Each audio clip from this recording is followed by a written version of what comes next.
All right, well, let's start with, first of all, the importance of celebrating Martin Luther King, especially here in the Fort Worth community. Um, what does that mean to you? You got to understand, I'm one of those people at first when they first started talking about having a day of celebration of his birthday. There were those of us who thought that we should also have a day of celebration called Juneteenth. Of course, we now have both of those. But I ended up going to that first rally in Washington that Stevie Wonder and Coretta Scott King had, trying to get the attention of the nation to have this birthday celebration for Dr. Martin Luther King. It was a cold day, that January 15th. But it warmed up so quickly, and we left singing because Stevie started playing, Happy Birthday to You. So we're going to the subway from, the Washington Monument singing Happy Birthday. And it felt warm. It was a cold day, but it felt warm. What it did, it unified us to a great degree. I mean, I'm talking about the black community first and then the total community, we hope. And of course, for those of us who lived through the fact that, he had been assassinated, and we thought that was the darkest day for us. And we kept believing that, we kept saying, oh yeah, you can kill the dreamer, but you can't kill the dream. And I actually believed that until now. And I wonder, I lean on those principles that he talked about, that he fought for. And when I think about his visit to Fort Worth and what he did just in Fort Worth on that day, he came and he spoke at the Majestic Theater, which was downtown on Commerce Street, where the convention center is now. That night that he spoke, and I was young, I wasn't there, but that night that he spoke, 400 black people came through the front door of the Majestic Theater for the first time and were allowed to sit in the lower level and not go to the balcony. 400 people came. That was historic unto itself, regardless of who was coming. And the fact that, that he came and then he stayed overnight in a person's home on the South Side. In those days, Fort Worth was still segregated. There was a black hotel downtown, but for whatever reason, he stayed with Mrs. Felder. This was a woman who was the first black to graduate from the Bright Divinity School over at TCU. Now, the irony is this, is that a group of white professors at Bright Divinity School, and all the professors were white, had wanted him to come to the campus. TCU didn't want him in the campus. So they ended up having a reception for him at one of the professors' houses. What Martin Luther King did for the nation, for the soul of the nation, it's what endears him to me. Because for those of us who lived through the apartheid era in America, we had someone to celebrate, to lift up, to hold on to.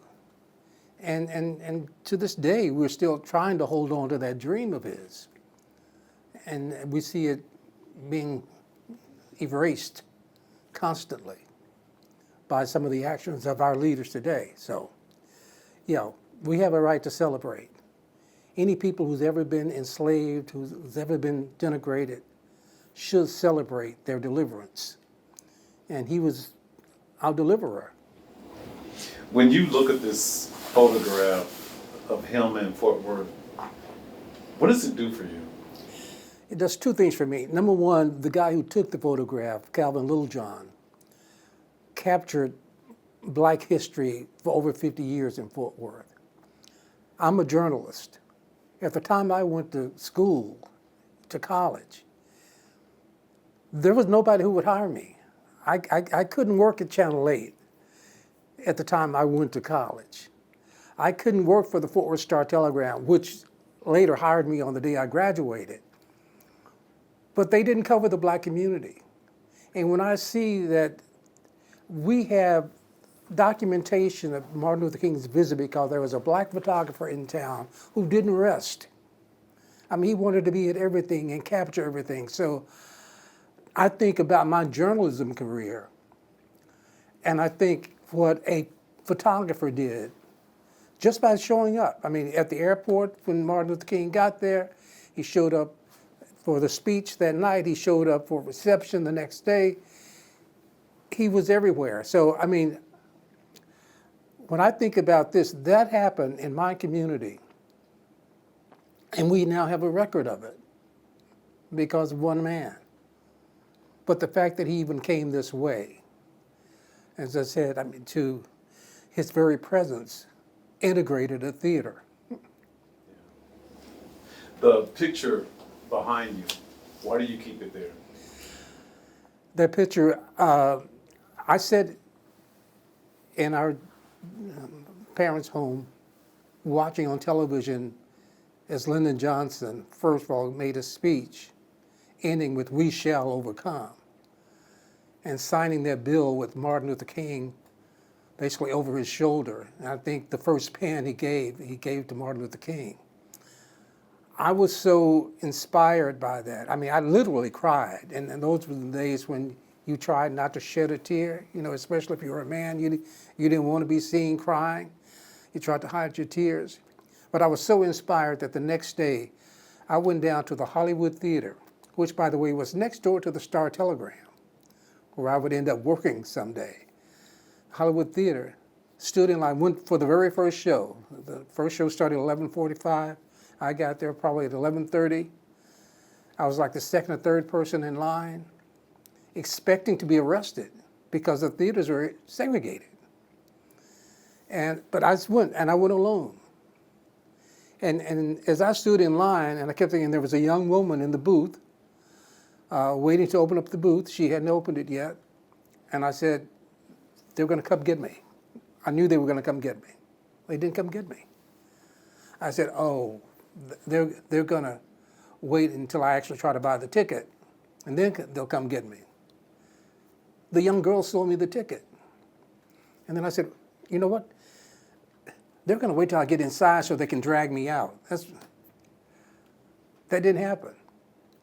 So I literally integrated the theater, and a few days later, I came back to the theater with a whole bunch of other folks saying, "We can do it now, we're open." So I keep that photo as a reminder of, because Lyndon Johnson is one of my favorite people of all times because of that, and of course the Voting Rights Act the next year. I keep it there as a reminder of those days when I couldn't have gone to the theater, or if I had gone to the Majestic, I would have been sitting in the balcony. We have a couple of communities that are organizing MLK events, and they're postponing parade, one of the parades here in Fort Worth because of the weather. Another organizer says, "No, we're going to do it even in the cold." What do you say to people who will brave the weather to celebrate King?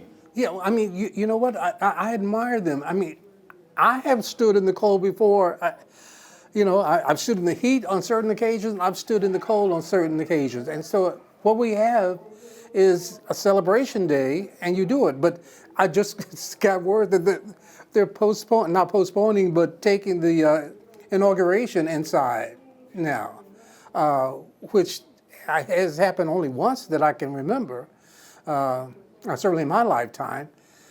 Here we are, and people say it's going to be bitter cold. But somewhere, somebody's going to be at a football game in some weather worse than that and endure it. So, hey, and I was in the marching band. You know, as I said, I mean, the stock show parade. It was usually cold every time there's stock shows in town. It's cold usually, and you have to stay out there just waiting to start marching, and then you march for those 2 miles or whatever in the cold. So the organizers did what they thought they needed to do, but to me, I say celebrate.